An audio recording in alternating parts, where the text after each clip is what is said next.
Hello and welcome to Gravitas Plus. I'm Palki Sharma Upadhyay and I'm here to talk to you about the Great Britain, the greatest and the safest hiding place for financial fraudsters. The United Kingdom seems to love fugitive billionaires. No matter their race or ethnicity, no matter their crime or trickery, if you've got deep pockets and are looking to escape the law in your country, Britain is the place for you.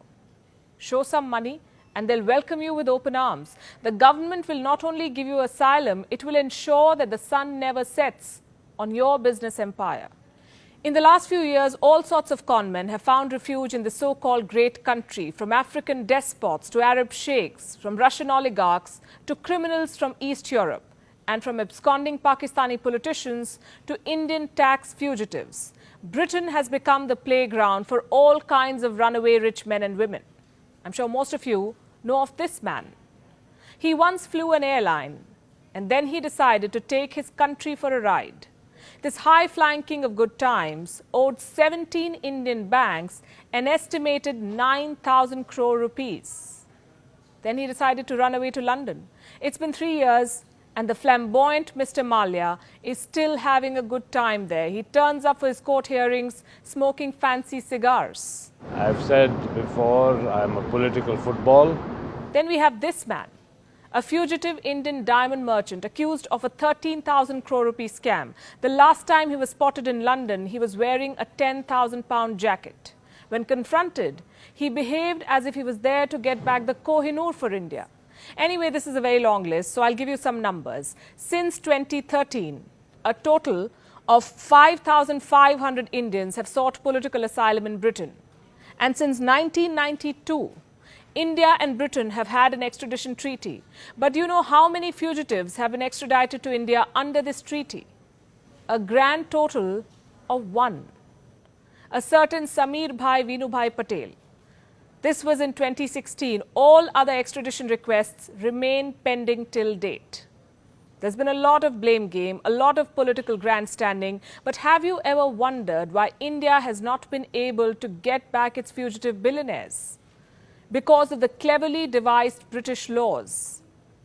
And no, I'll not launch into a lecture on law, just a few pointers. Britain's legal system is the biggest hurdle in the extradition process. The country is a signatory to the European Convention on Human Rights. So if a British court deems that the extradition is due to political reasons, or if the person to be extradited is likely to face torture or the death penalty, it will turn down the extradition request. An additional advantage, some could say, for Indian offenders.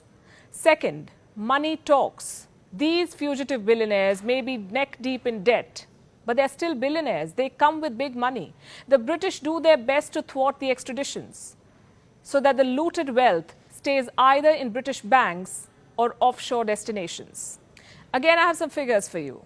According to a Deutsche Bank report, between 2006 and 2015, the United Kingdom received $129 billion from fugitive asylum seekers, $129 billion of loot money. This money is said to have been routed to Britain's offshore havens, like the British Virgin Islands, Cayman, Gibraltar, Jersey and Guernsey. According to Corruption Watch, the UK's wealth management industry manages $800 billion of global wealth at particular risk of laundering. $800 billion. Point number 3.